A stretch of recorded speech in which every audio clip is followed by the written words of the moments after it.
I'm going to go ahead and get started. They'll kind of file in as we go. So how are things going? How are things going as far as dealing with the kids and, making sure that we're pursuing them in love and not fear? Any examples or testimony, anything going on?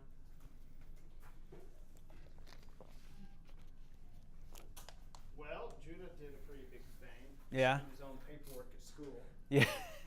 Signing Amy's name to it. What? And the teacher's like, this just doesn't, his signature doesn't make sense. Yeah. And we had an opportunity to have a heart connection. Yeah. Yeah. So how'd it go? How did he take it, and how did you guys take it? We gave him options. So the two options were you either can clean the garage with me, because if we have to do it alone, then it's not really a heart connection, right? So you can clean the garage, and it's a 2-car garage with no cars in there. It's just a mess in there. Or you can wipe down all the white trim, anything that's white in the home, which pretty much trim the cabinetry within reach. So for his consequences of doing it, on our side, whatever happened in school, but the consequences of doing that. And he looked and he said, "Those both suck." But he seemed to gather it. Hasn't done the work yet because that we found out Sunday night, and today's Monday.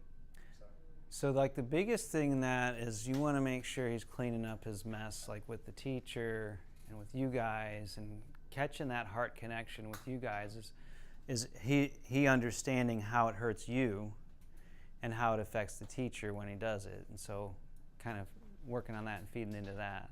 And we've talked to him a little bit about that. His teacher did say she's disappointed, about it, and he just got appointed to student council.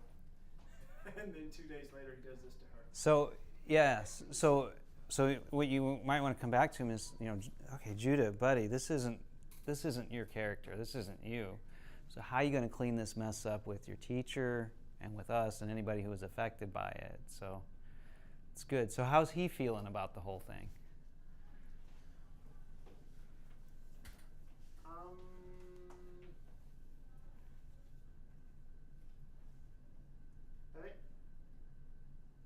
I let him know we still appreciate him, still love him, and I, did the reaffirming. But to really say how he felt, I really don't know. Okay, that's right. We're going to get to some stuff on that tonight. So this is good.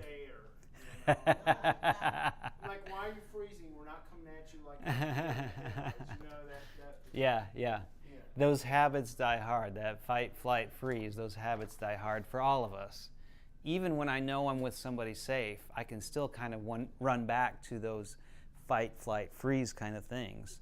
That's why even with somebody you're close to, you get into this disagreement and you can start raising your voice, even though they're for you, they love you, and all, but you're getting stirred up because those habits can die hard. You got to keep practicing, keep going back, and remember, all right, what's underneath that anger? What's underneath that fear? What am I needing? What's going on in that situation?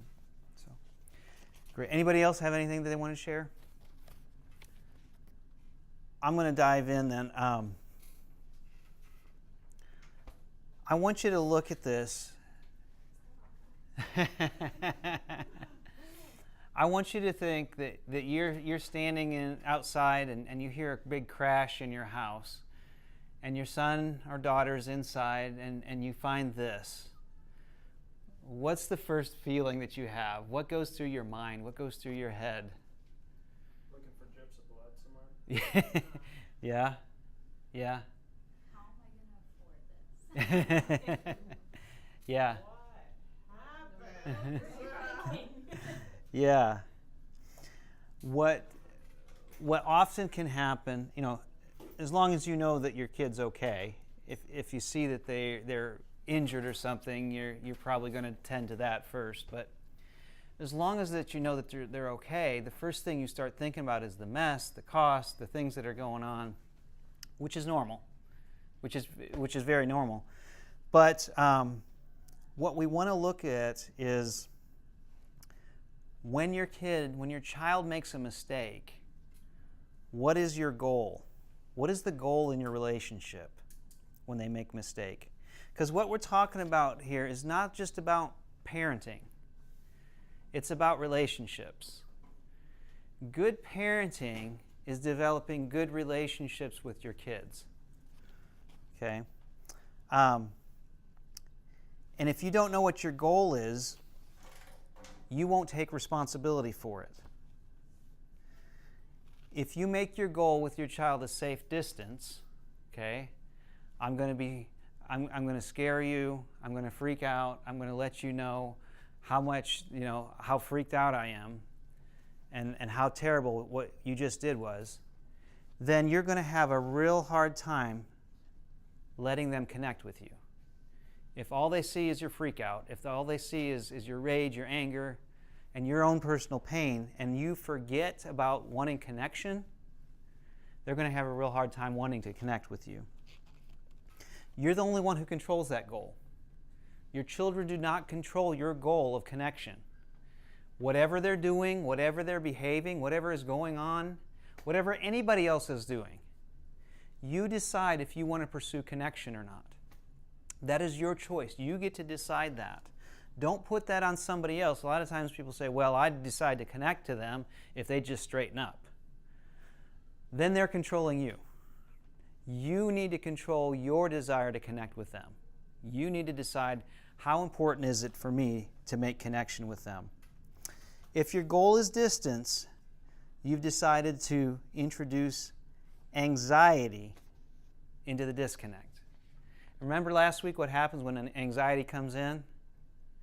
You don't get your best you. You don't get your best them. And when anxiety comes in, it's really hard to communicate. So if you just decide to make distance your goal, God can't even get close to you. Because God's all about relationships. That's one of the biggest things He is. He desires relationship. And if you make distance your goal, then He's not going to get close to you.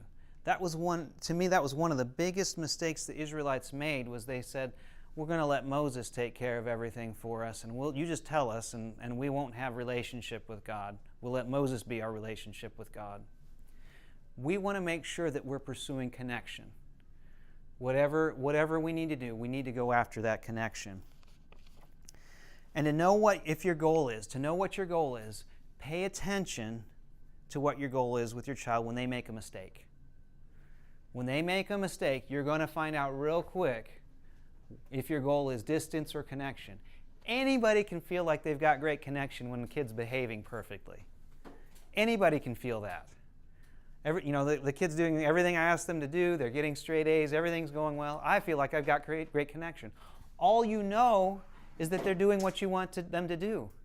Connection isn't tested until somebody does something you don't want them to do. That's when you find out if you actually have connection. We want to make safe distance is not what we want our goal to be. We don't want to keep a safe distance from anyone. What we want to make is we want heart connection. And if heart connection is our goal, once we make that our goal, you immediately begin to reduce anxiety.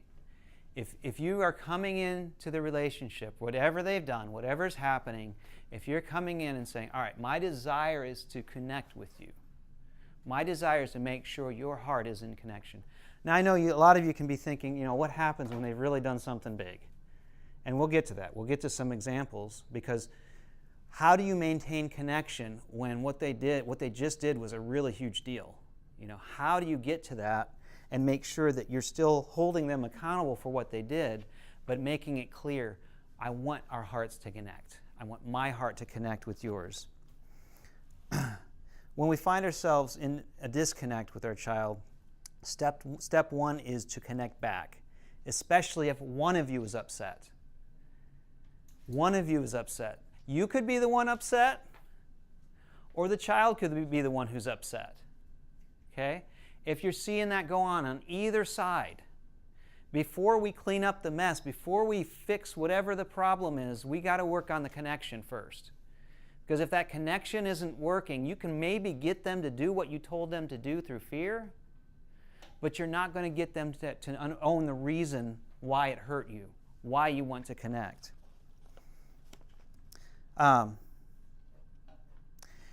This section that we're talking about, this came about because when Danny Silk was teaching this, he would teach it to different schools and different platforms, churches and such. And one time there was a woman who came in. She was sitting right in the front row and just staring at him, like angry. And he'd give all of these examples of how to, give choices and do things so that you're trying to not use fear to control your kids. And she would laugh at none of his jokes. She just looked angry the whole time. She seemed bitter. And finally, she comes up afterwards and she says, I have a question for you. And he says, okay, go ahead. And she says, what do you do if your teenage daughter is running away from home all the time and sleeping around and drinking and getting into drugs and does not listen to you and yells at you and calls you names and cusses you? What do you do about that? And so, she's expecting him to give her some tool, some, method. Well, this is what you should try. But the first thing he asks her is, so how's your connection with your daughter? And the lady just broke. And she's like, started sobbing, crying. She's like, not good at all. We don't talk about anything but what she's doing wrong. We have no connection. And he says, work on that first. Work on your connection with her first. Forget about all the stuff that she's doing wrong because you don't have a connection there. Work on the connection first so that she cares about what she's doing and how it affects you. If you have a connection, when one of us in that connection makes a mistake, it matters not because I did something wrong as much as because what I did hurt your heart. That's what matters. And so later on, the lady comes back and it's just like night and day miracle. She comes in and says, my daughter's talking to me now. I just opened up. I just spent a little time with her is all I did. And she's just like, all of a sudden, she's just this joy to be around. And, the next time, the woman brings in she's got 4 kids, her and 4 kids, they all sit right up there and are listening to the teaching that Danny's doing the whole time, and they completed the whole course together as a family. And so it just kind of emphasizes to me how important connection is. I talk about this with couples all the time who are coming in crisis, is they'll want to kind of come in and say, well, he does this, and she won't do this, and she's like this, and he's like this. And they want to argue about this issue. And I say, before you can even get to the issue, you guys need to work on your connection with each other first. Because if you don't feel connected, every little problem is going to get magnified.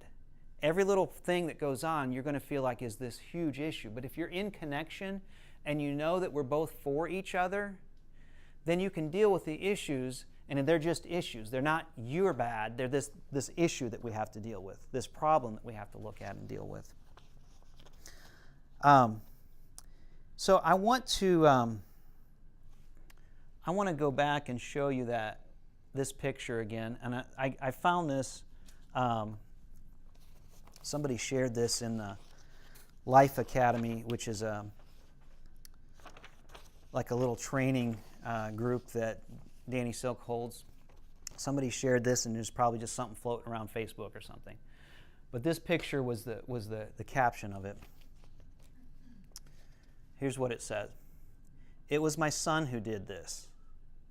Sometimes, often really, things break irreparably, and it takes your breath away, straight away.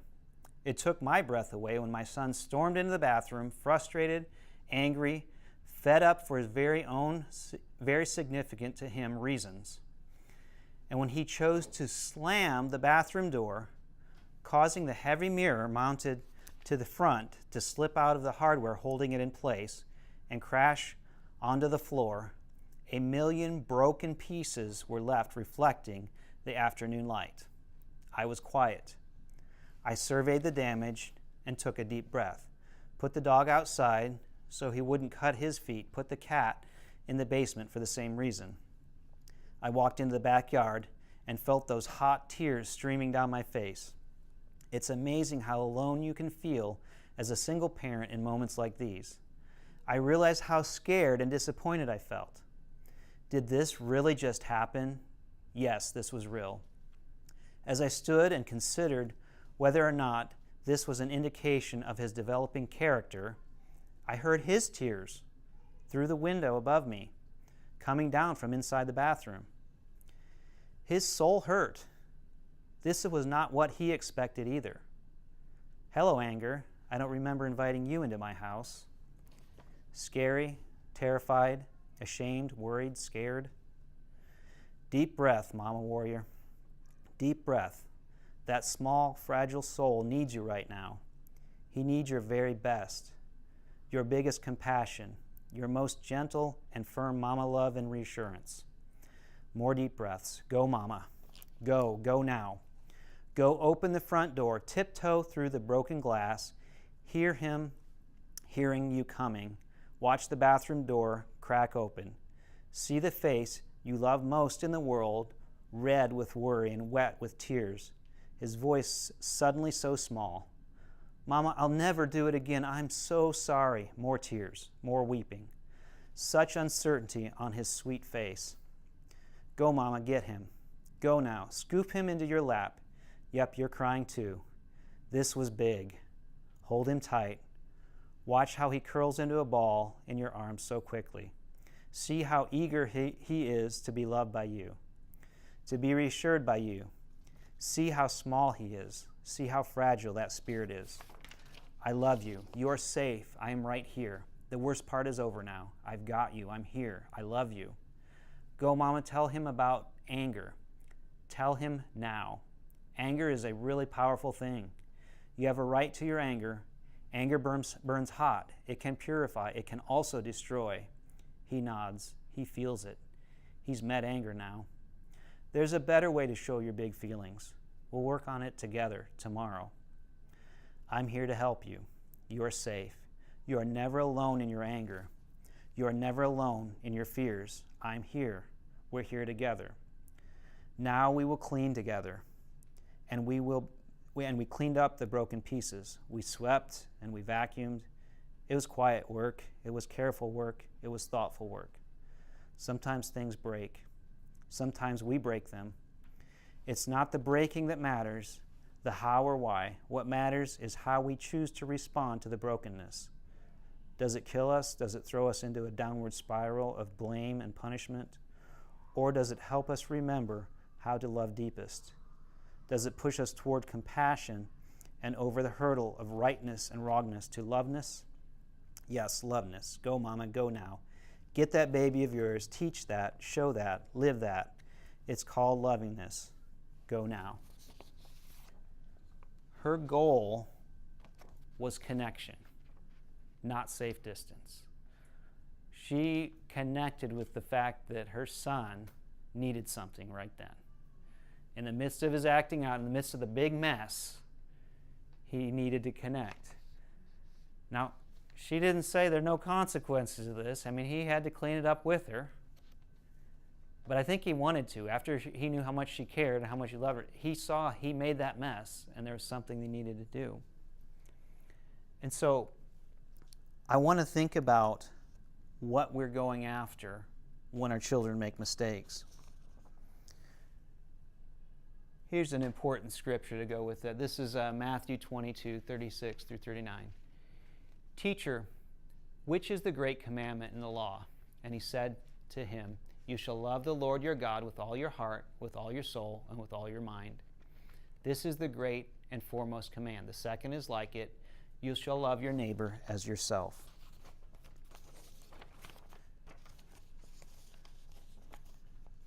Over and over again, as a parent, we get to demonstrate the greatest love of all. That's the privilege that we have as parents. Here's another one. Greater love has no one than this, than to lay down one's life for his friends. And I was thinking about that scripture, and why is it greater? Why does it say friends there? I was wondering why Jesus would say, the greatest is to lay down for your friends. And I think it has something to do with this. To lay down your life for your friends, you first have to choose to let them be your friends. You have to make the choice. So it's greater love because you've already chosen to make them your friends. And now you're going to lay down your life for them. That's what we're called to do for our children too. You know, the funny thing about babies, have you guys learned this, discovered this, is babies don't give love? Have you realized that? Like they don't have a lot of love to give to you. They just kind of take it. They keep taking love and taking love and taking love. And yet there's something about them. Everybody loves a baby. Like everybody loves a baby. There's something wrong with you if you hate babies, right? Everybody loves a baby because we know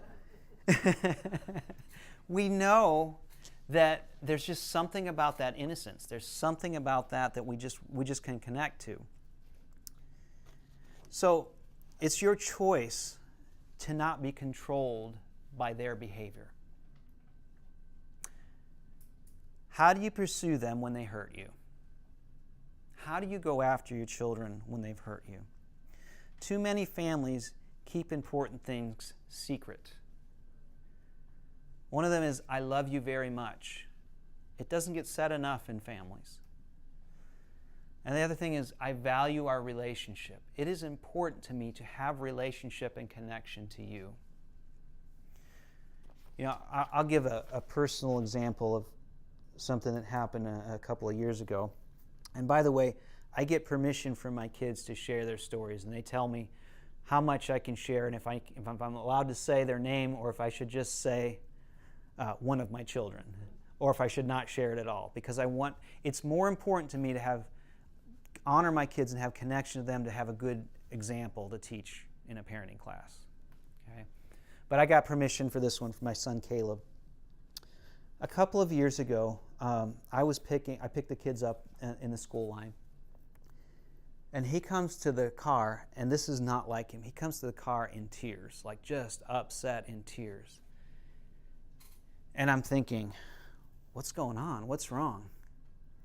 And he says, I punched somebody today. And I'm thinking, my son? Like, do you know my son? I can't believe he punched somebody. I was like, who did you punch? He says, I punched a girl. I'm like, you punched a girl? Now, immediately there's this conflict going on inside of me. I'm like, number one, he got in a fight, which I could handle if it was with a boy who was bullying him. But two, this is a girl that he hit. I said, oh, wow, what happened? And so, I had to consciously keep my calm.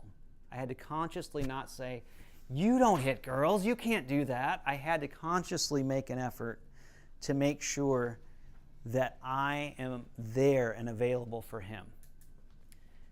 And so I let him have his emotion. I let him cry, let him go through it. And he knows we're going to talk about it. He knows that we're going to deal with this later. And so I went to him, when he was ready. I said, listen, when you're ready, I want to talk about this. I know you probably need a little bit of time to kind of get yourself together, but you let me know when you're ready, because we do need to talk about it. And so we talked about it, and, I just asked questions. I said, how did this happen? And he's like, well, she was teasing me. She's been teasing me for a while now. She's a lot bigger than me. And she would steal my things and hold them higher from me and keep them away from me. And I just didn't know what to do. And I got tired of it, and I finally was done with it. I said, okay. I said, well, I want you to know I love you. And, this doesn't change that at all. But probably need to do some stuff to clean this up, don't we? He said, okay, well, what do you think? I said, well, who was affected by it? I said, well, and he said, well, she was. I said, yeah, she was. What do you, and then I started asking more questions. Do you think her parents might be affected by it? He said, yeah, probably. What about the school? Yeah. Anybody else you can think of? I don't know. I said, well, do you think, what you did might be bad reflection on the Boy Scouts? What do you think about that? You mean I got to apologize to the Boy Scouts? I don't know. I don't know. What do you think? I don't know.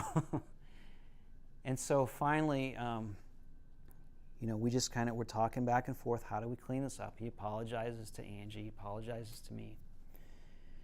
And my parents, his grandparents, asked questions about it. I don't know how they found out because we weren't advertising it on Facebook or anything, but it came up in conversation at some point. And in the end, he tried to reach out to her parents, and they didn't want anything to do with it. I think they kind of felt like they were upset with her, and they were kind of embarrassed that the whole thing happened. But he made the effort to clean things up with them. And I remember the night he went up in front of the Boy Scouts and he said, "This is what I did, and I want to apologize to the Boy Scouts for doing that." And he owned it, and he said it in front of them. And I told him afterwards I was really proud of him for cleaning it up. Because it isn't so much about whether we make messes, it's whether we clean up our messes, isn't it? I mean, that's what life is about. It's not how many messes we make, because we're going to make messes. Even if you're not trying to, you're eventually going to make one if you live this life long enough. But it's more about what you do to clean it up. It's more about what efforts you make to make things right. So, Lydia, could I have you come up here for a second? You have no issue standing in front of a crowd, right? Right. All right. So we're going to pretend that you are one of my children. Okay. And this is our connection, okay? What I want you to do is I want you to hold on to this and not let go, all right? And so I'm going to ask you a question, and then I'm going to make a statement, all right? All right, just stay where you are. Don't do anything. Stay where you are. All right, so let's pretend we're talking about where we want to go out to eat. Okay. Where would you like to go out to eat? Harrison's. I want to go to Chipotle. Uh-oh. Okay? Every once in a while, when you're doing something with your child, thank you, I got another one here. I like Chipotle too. All right. So now I want you to wrap this around your hand. Okay. And same thing, hold on and don't let go. Okay. All right? Where would you like to go out to eat? Buffet. All right. Well, I want to do Burger King today. See? All right. Very good. Give her a hand. Okay. The point is, there come times in life that you have to drag your kids along with you. And that will only work if you have a good connection. Okay? If you have a tissue for connection, every time you pull, the tissue's just going to tear, and you're going to find out there was no connection there, and you're not going to be able to drag them along with you. Remember, the only control that you have is the control that they give you. Okay? And so there are kids that if you don't have the connection, the parents can be doing all the other right things. They can do all of the stuff that we talked about in the last 2 weeks. But if you don't have the connection, it's not going to matter, because they're just going to prove to you over and over again, you can't control me.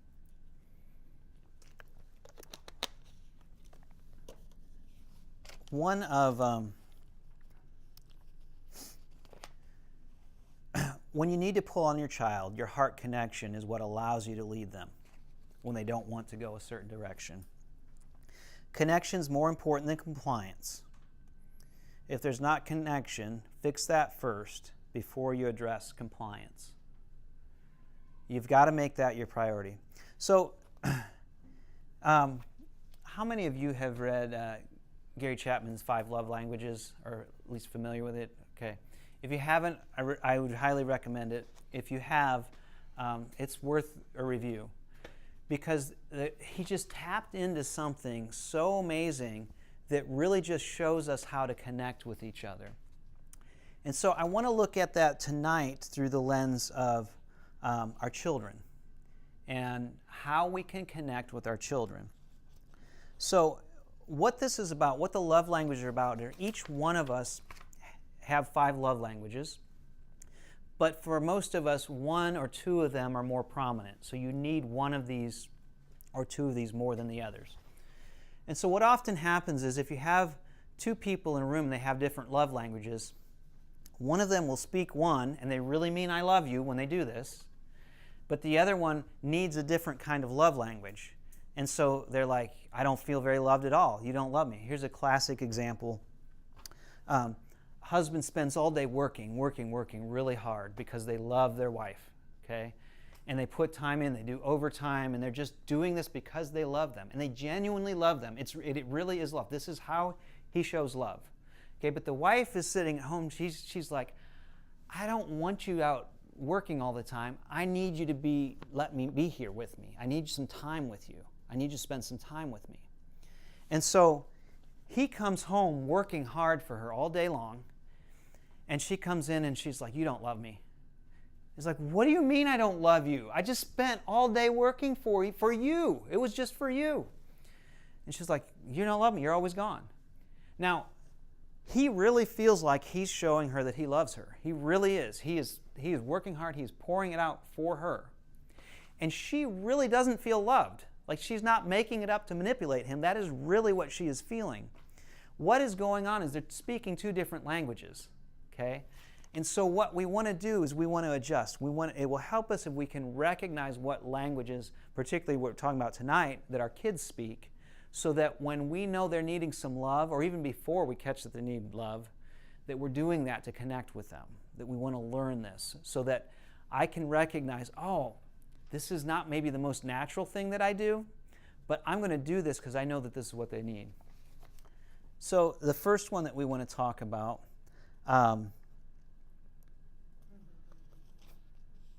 this is gifts. And I pulled this out of our last Christmas when we got Kara a guinea pig. And it was so much fun. Just watch how much she enjoyed this. Gifts, love language.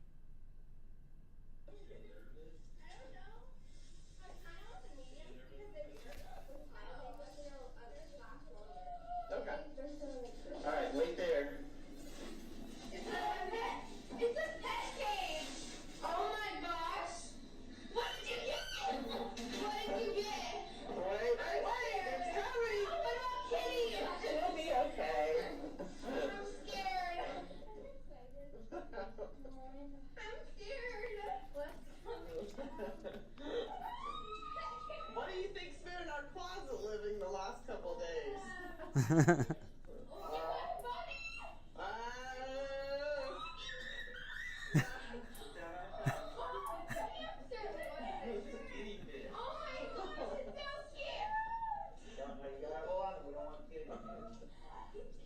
Not gonna like it. Oh my gosh.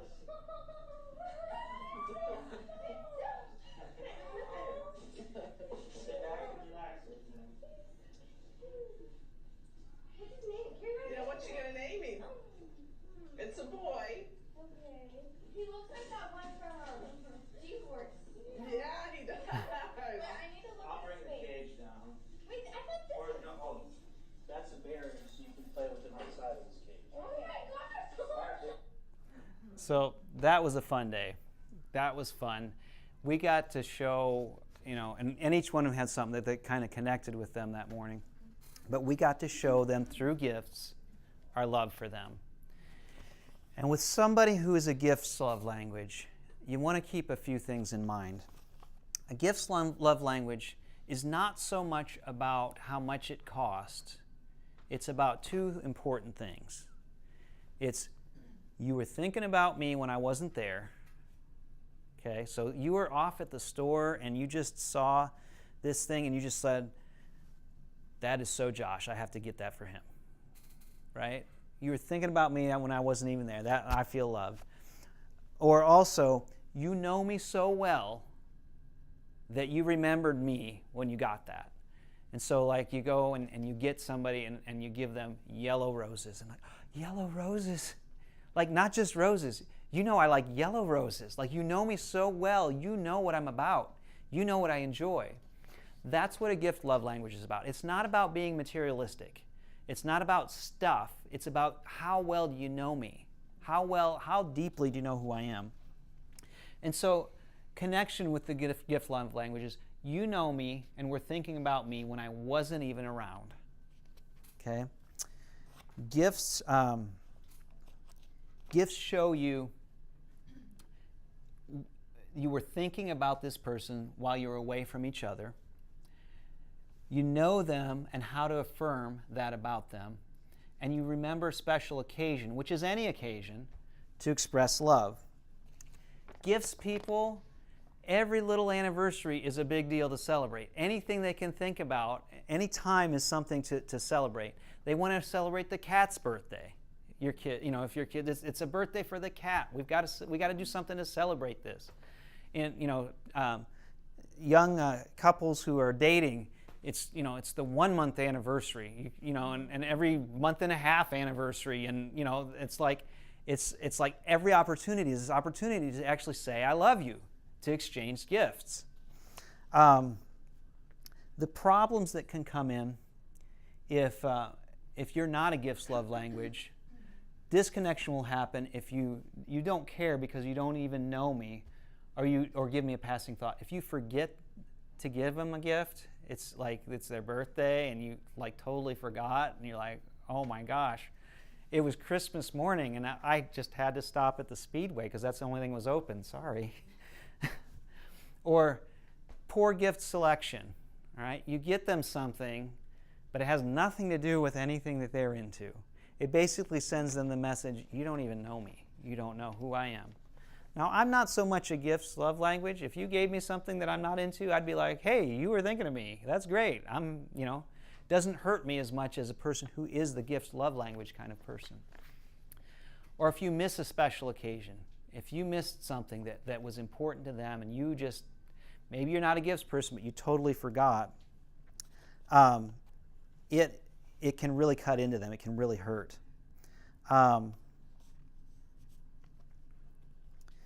I remember, Caleb used to really be into gifts because he would just get so excited with every little thing that you'd give him. And it was so much fun. You just wanted to keep giving him more and more gifts all the time because of the reaction you'd get. You could tell he was feeling loved. It wasn't like you'd be partly thinking like, am I spoiling him? Is it just too much? But it was just kind of like, no, he just really feeds off of this. He just really enjoys it. Now keep in mind, gift giving doesn't have to be a lot of money. Okay? With your child, it could be just, I'm making your favorite meal tonight because I know you like it so much, and that's the I love you I'm going to give to you. Okay? We got to eat anyways, so let's plan it around something that says I love you to you. Okay? Or, I needed to buy you a backpack, and you weren't there, so I got your favorite color because I know I'm getting it anyways, but I'm thinking of you, exactly what you would be like and that's going to send the I love you message to them. Or even just little trinkets. If you're away, and just a little something that you can kind of connect with them, a little gift that you can give to them, it's going to go really far in letting them know that you love them. If you go too long without gifts, they're going to wonder, do you even care? Okay? If you're not a gifts person, you're going to need to learn how to be one. How to give gifts. You can't just go in and say, well, I'm just not a gifts person. I just don't do that. If you want to connect with people you love, you learn how to do it. You find a way to make that work. Then there's the touch love language. Some of you might relate to this.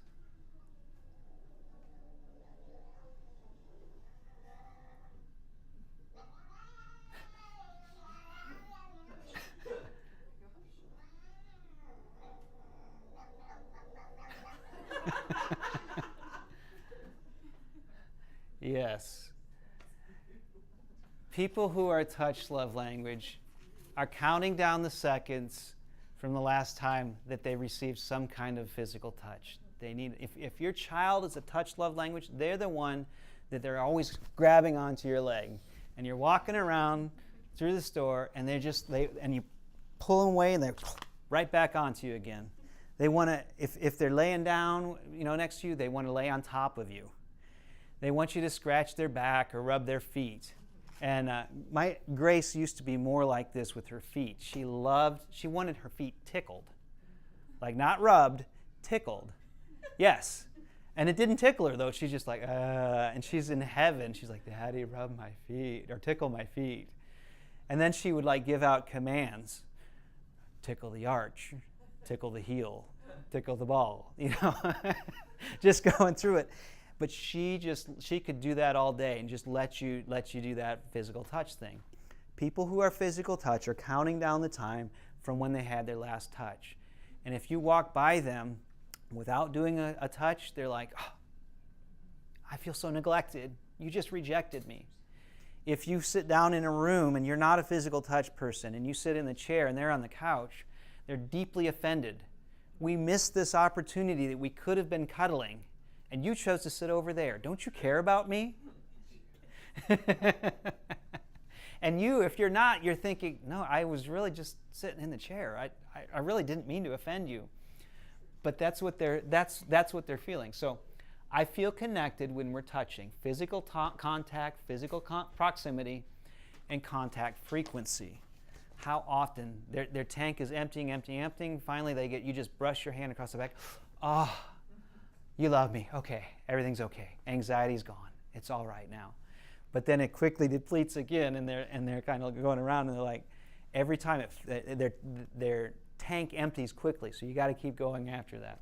Now, with some kids, you will have to say, all right, listen, buddy, I love you very much, kiss you, care about you. I need some time a little bit apart right now so I can get this thing done. But then, later on, I'll cuddle a little bit more. But, you can set some boundaries around that. But make sure that you're feeding into that love tank. The kiss of death, the physical touch, I feel rejected and neglected when you don't touch me. If you miss opportunities for touching. Also, you have to be real careful. This program, I can maybe talk a little more about this next time, but Angie and I have not used spanking in raising our children. This program does not reject spanking. There's a way that you can do it and still kind of keep that connection. So if that's something that you do, you can do that. But you got to be real careful with a physical touch kid if you're going to use spanking, because that is going to send them a message. That physical touch can send them a message of deep hurt. So you got to be careful how you use it. Just a quick, the way that they would do the example is, I would give them a choice. Can you control yourself, or do you need me to help you control you? Okay? And then when they, if they're still acting out and having the tantrum, okay, looks like you need my help. WAP. Are you okay now? Can you control yourself, or do you need some help controlling yourself? I would never spank because I'm angry. I would never spank to get revenge on them. It would be more a fact, I'm expecting you to control yourself. Do you need my help to do that, or can you take care of that yourself? Okay. Now, Angie and I have found for our kids, we didn't need spanking. And if spanking is the only tool you have in your belt, you probably need to expand your belt. Okay. We didn't need it, except one time I remember I didn't know what else to do, because one of my children was in the car seat, and we were driving down the highway, and they kept wanting to climb out of their car seat and walk around in the car. And I wasn't going to give them a choice, do you want to be in your car seat or out of your car seat? And so I'm like, I'm going to have to you need to stay in your car seat, or you're going to have your butt swatted. Which is it going to be? And so, that was a time, but that was like the last tool in my drawer. That was the last thing I would want to pull out, and that would be the last resort. That I wouldn't want that to be the first thing that you go to all the time.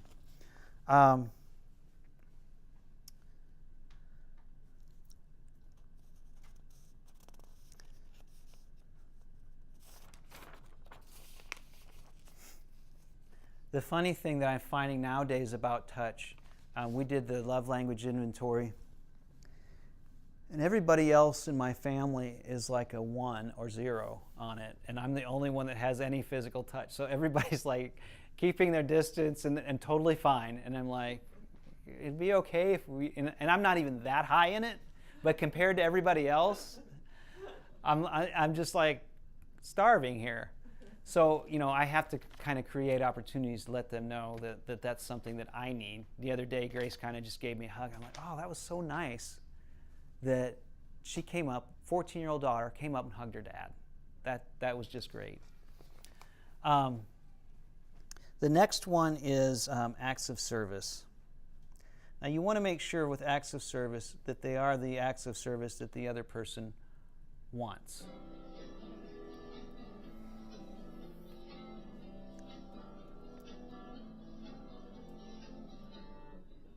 What are you doing? I thought you'd be happy. I fixed the loose tiles and I resealed the tub. Oh, it's a shower caddy. Not that you should, but you could. It's waterproof. Polythene seal, 1,001 uses and counting.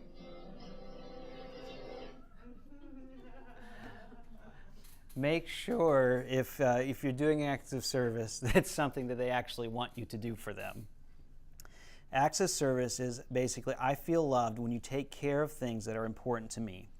By doing things for them, anticipating needs for them, or accomplishing specific tasks. My son Caleb is very much acts of service right now in his love language because he gets so worried about stuff he has to do. Now, he has all kinds of time, but he gets worried about stuff he has to do. So when you do certain things for him, it just kind of lowers the anxiety. Person who's acts of service typically will come into a room, they'll look around, and they'll see everything that needs to be done. That needs picked up, the dog needs to fed, you need to do this. Whose backpack is that laying on the floor? They are going down the list and looking at everything that needs to be done. And I became more the acts of service love language when I started staying at home with the kids because I started noticing all the things that needed to get done. And basically what it is they're not nagging. They're actually crying out and saying, I'm feeling anxiety because I don't feel responsibility shared. What helps me to feel loved is when you recognize things that are important to me and you help me out with them. That's what they're trying to communicate. It can come across as nagging sometimes, but that's not what it is. It's basically a plea to saying, this is what I need from you to help me feel loved. That's what they're saying. I feel connected when you take care of things that are important to me. Now, disconnection can happen if you don't care about me, things that are me or the things that are important to me. Or you neglect help me messages, or you have an angry response to doing tasks. I ask you to do something, and you just get an attitude about doing it. Or you do tasks unrelated to requests or need. Kids who are acts of service love language, you may find yourself doing more for them because they need that. Not because you're trying to spoil them. You will know that they're acts of service by the reaction they give when you do something for them. When they're thankful, when they feel love, when they reciprocate love, you'll recognize that's just something that they need. So you'll find like a lot of times, you're doing stuff for them just because that's what they needed for you to show them that they love them. And the other kids, if they're not acts of service, they'd be like, well, how come you're always doing that for Johnny? Well, he responds to it every time we do it. I just can tell he's so grateful every time, and he just feels loved. And so keep in mind that fair is not everybody getting the same thing. Fair is everybody getting what they need to thrive. Okay? Now that I can't convince my kids of that. You need to just convince yourself of that. Okay? Sometimes you're going to give one kid something that you don't give to the other one, not because you love them more, but because they need that more to thrive than the other kid did. And that's okay. That's how Jesus did it.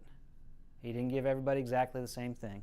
The classic example I've heard is fair would be giving, if I was giving out free shoes, giving you all, the same. If I was giving out free shoes, you'd all get the exact same size, exact same style. Well, that wouldn't be fair, though. If I did the same thing for everybody, because you have different needs. And so different people need different things, so I have to make sure. Some people need smaller shoes, some people need bigger shoes, some people have wide shoes. But fair is actually everybody getting what they need to thrive.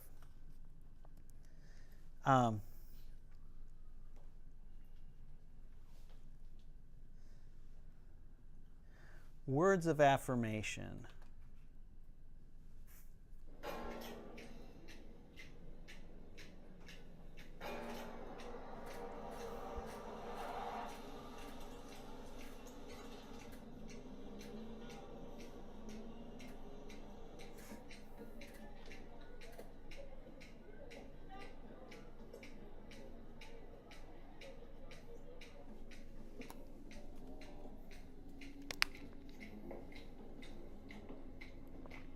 I'm here to get validated. You are awesome. Excuse me? You have an amazing face. You've got powerful features, man. Anyone ever tell you that? No. Then listen. You look a little down. And it may seem like sometimes people don't understand you. But someday, man, someday, people are gonna see you for what you really are.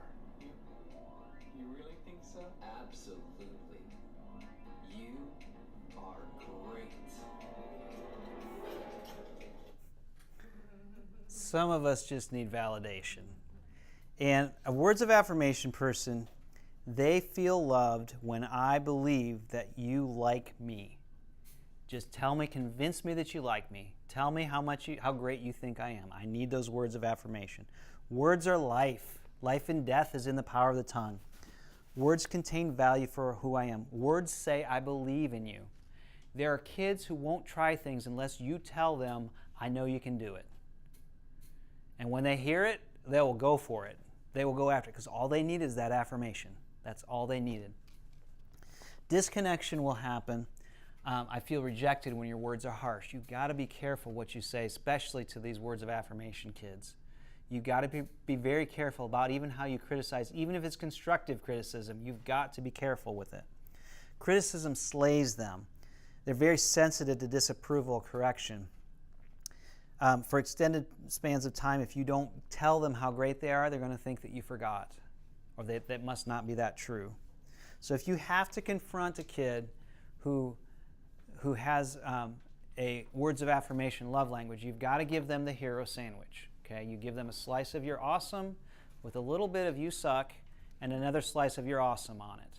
Okay, you got to give them twice as much affirmation as you do any criticism. They need to know, listen, Charlie, I really so appreciate that you took care of feeding the dog. Now, bologna may not be the best food to give to him, but I'm so glad you were thinking of him.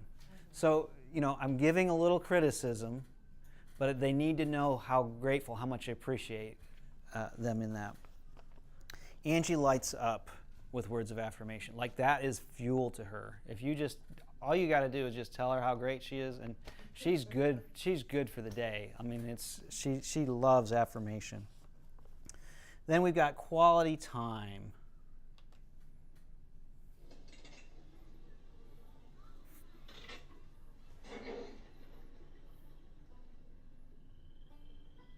This is just what I was hoping for. Spending the day together as a family.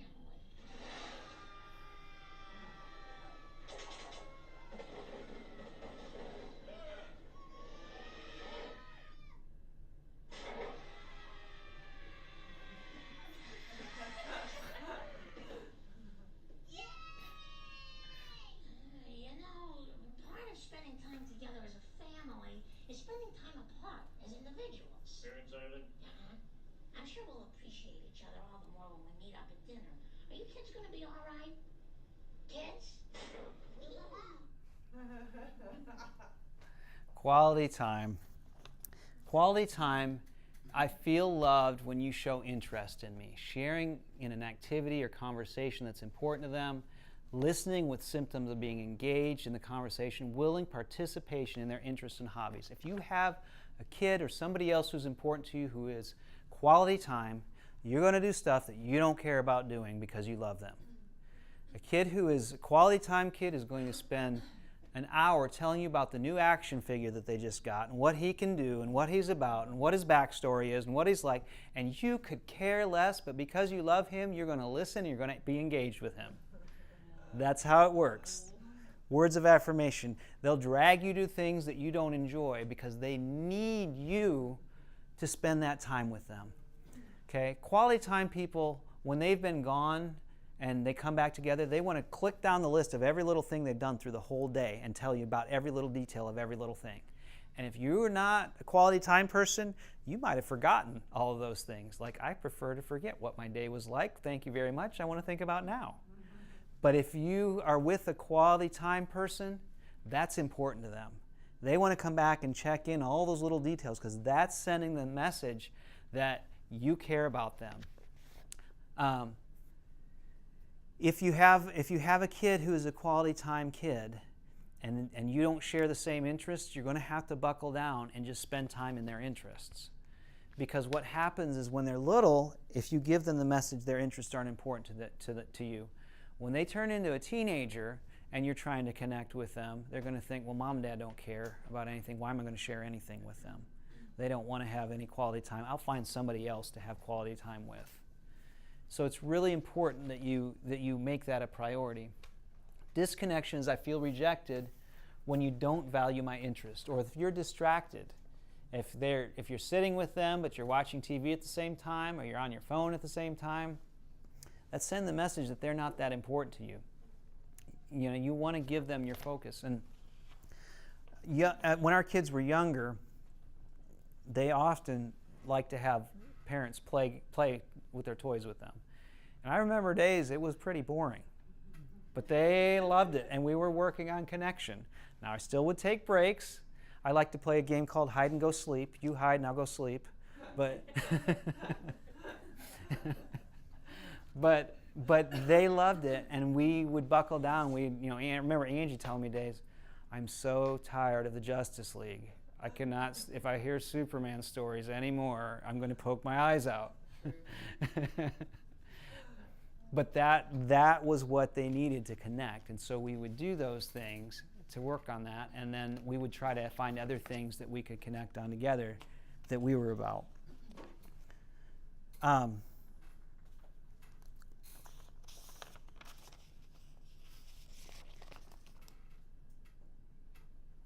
So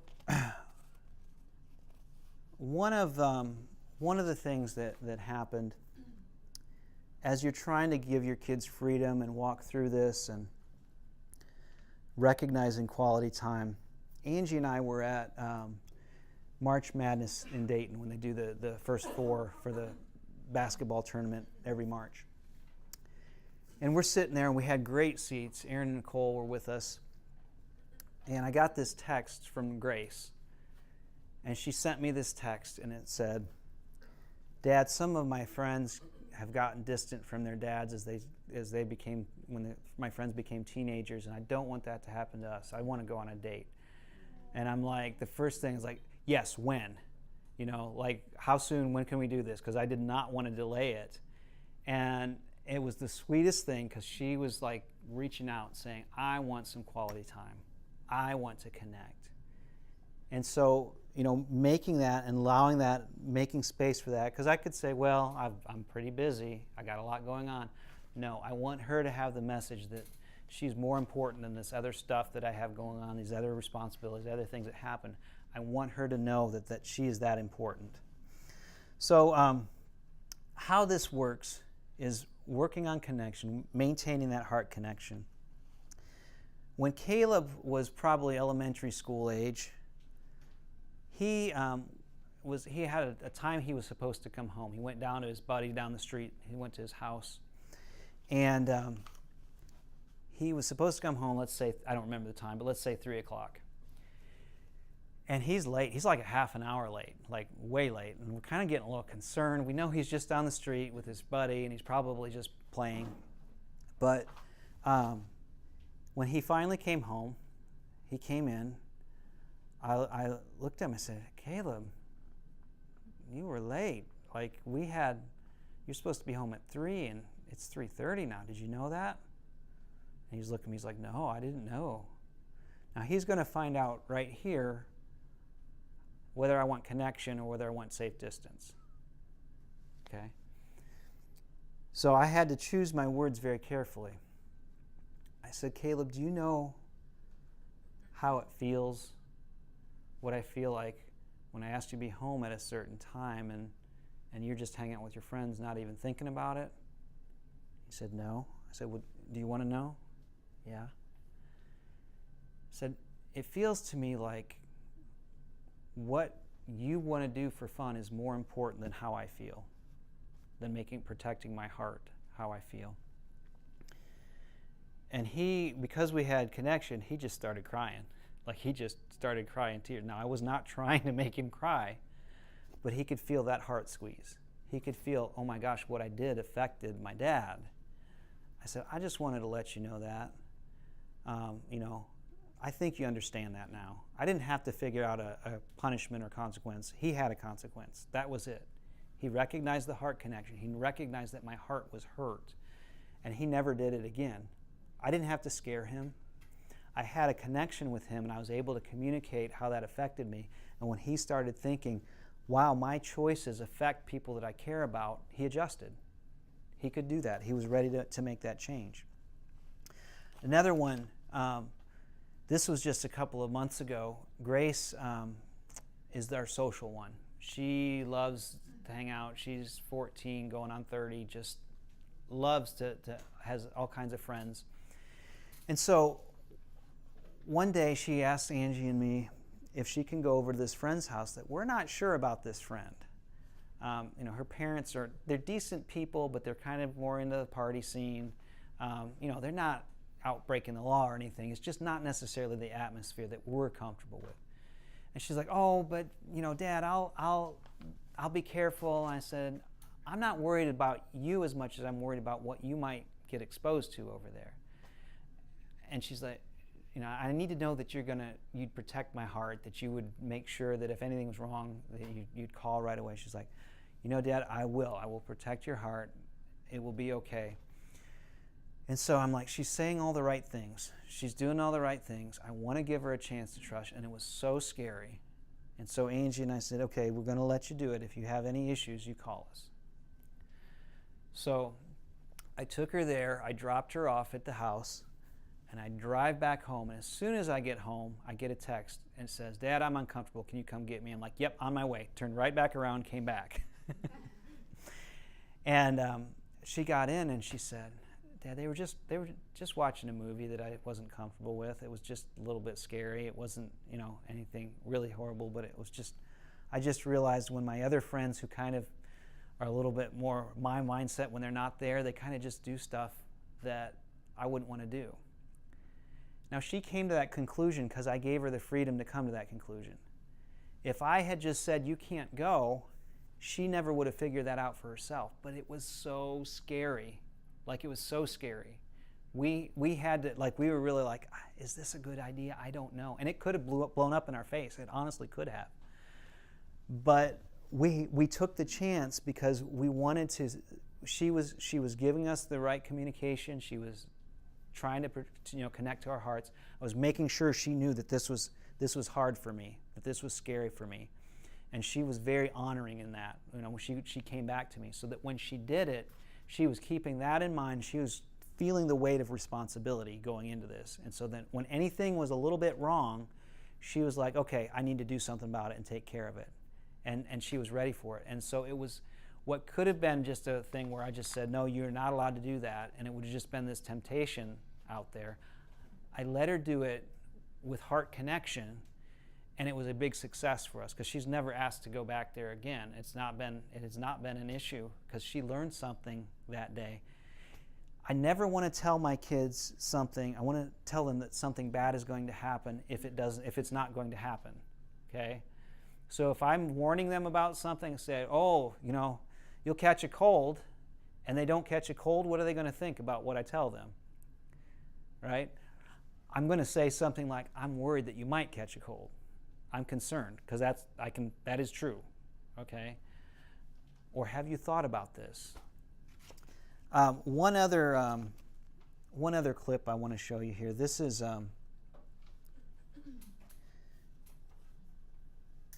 Brittany Serple. She is Danny Silk's daughter. So if you can imagine what it was like growing up in Danny Silk's home, this is what it was like. And just to show you, not, every kid has some issue, I want to share this story. Yeah, so the story is I'm 16 years old. And of course, I know everything because I'm 16. And we had just moved from Weaverville, and so I think I was just struggling a lot with loneliness. And basically, I found myself in an internet chat room, and a boy basically returning some affection in a form I hadn't had before. I never had a boyfriend before.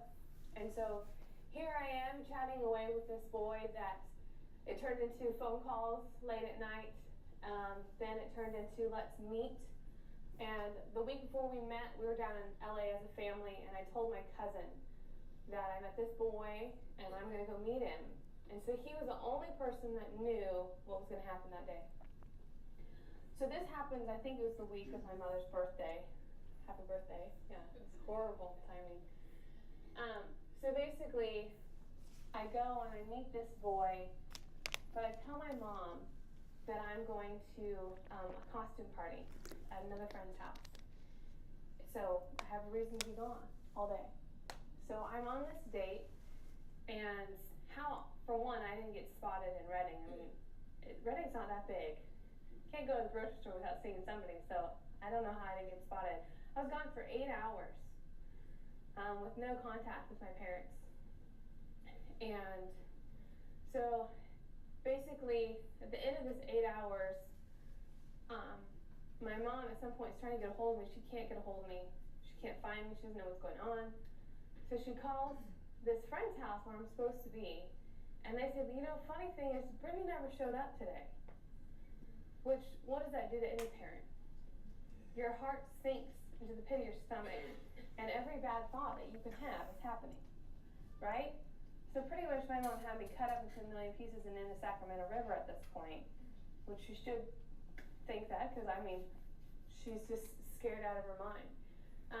And through this process of trying to figure out where I am, she remembers that my cousin knew where I was, or we had spent a lot of time together.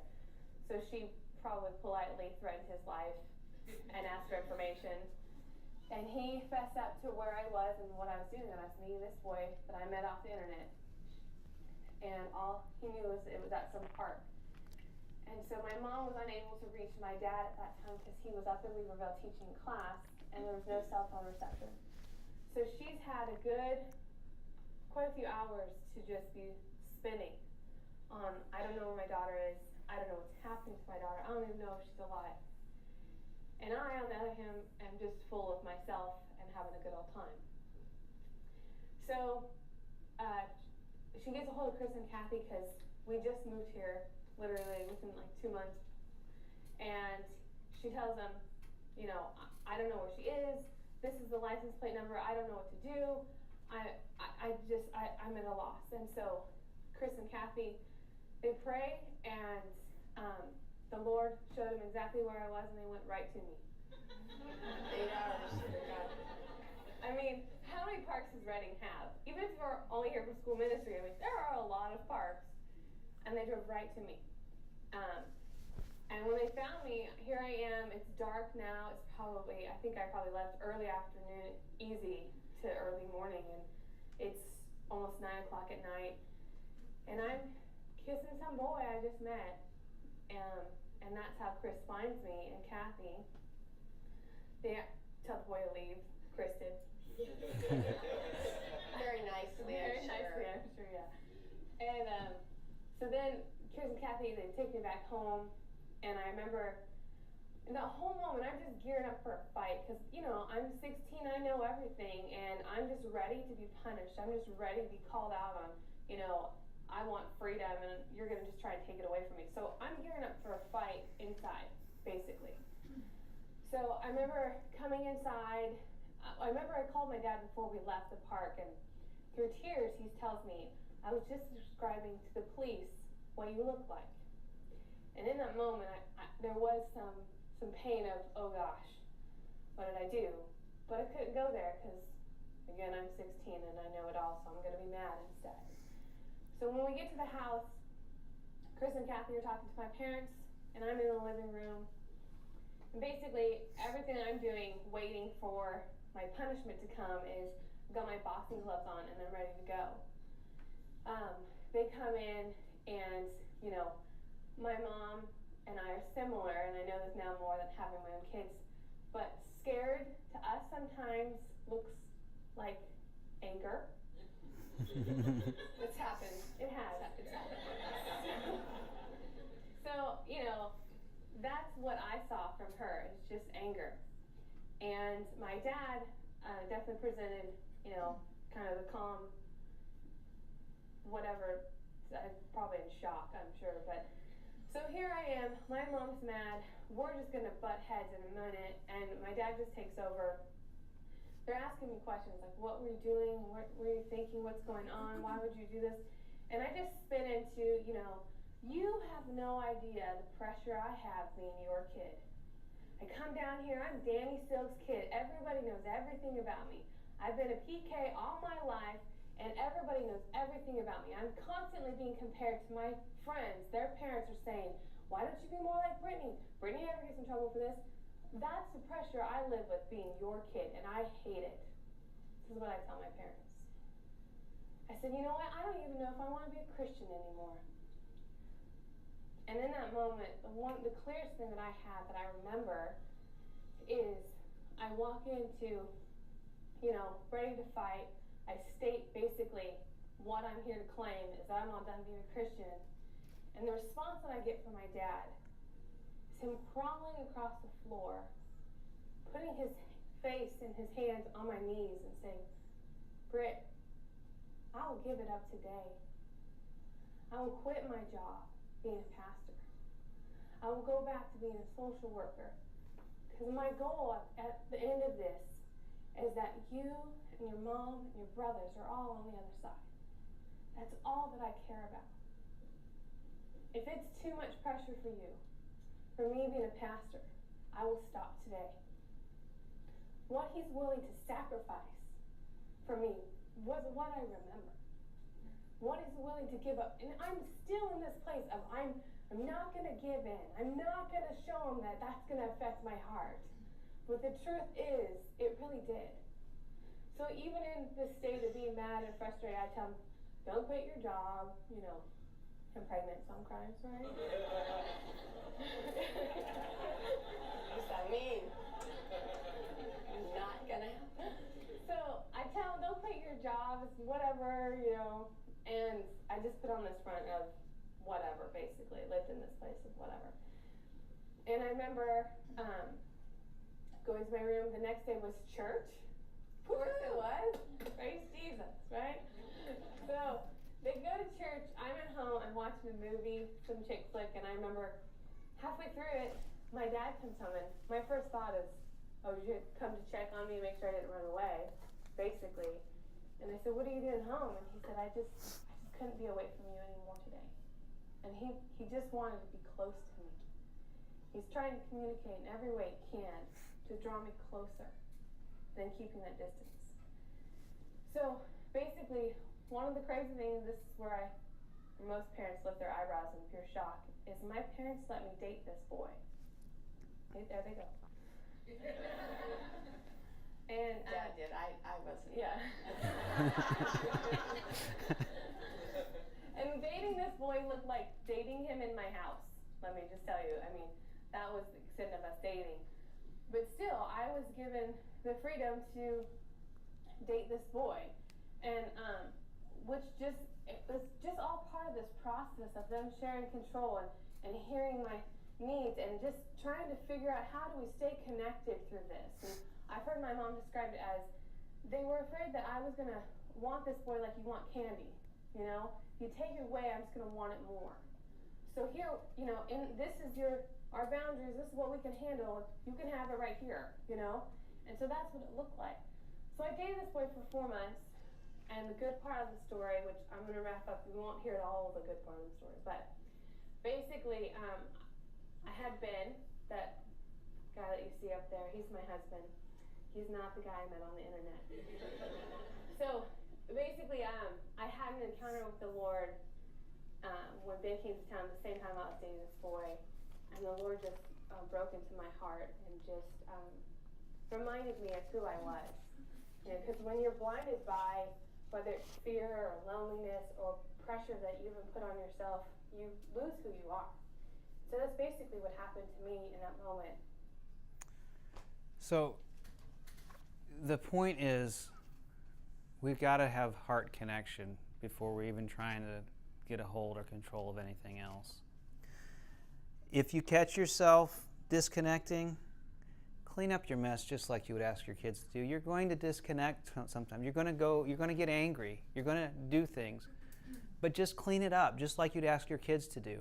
Sometimes you might even say, I'm trying to be a good parent, and sometimes I mess up. And usually they'll be like, oh, you're not that bad, really. You're not that bad. But just be open and honest. I made a mistake. If they can see you clean up your messes, they're more likely to clean up their own messes. Make a plan to change and give yourself grace. Like, you don't have to be a perfect parent. Just give them what you can. Connection happens through successful transfers of I love you very much. And the most important parenting skill, I'm committed to protecting my connection with you. If you get nothing else, get that. Because if you can get connection, you can do a lot of other things wrong. But if you have connection, it is going to work out. So I know we need to finish things up. There are a couple things I wanted you to do for homework. On the back table, I've got love language surveys, so you can get them for yourself and your kids. There are couples. You don't need to pass them out. They can just get them. They're for children, teens, singles, and couples. So get those and take those with you. Do the survey and see what you find out. And then find ways to move towards your kids when they make a mistake. Let me pray for you guys, and then I need to let you go get your kids. Lord, we just thank you that you created us for connection. I pray that tonight you would just plant seeds of connection in families and parents and children, that you would bless them to connect deeply in Jesus' name. Amen.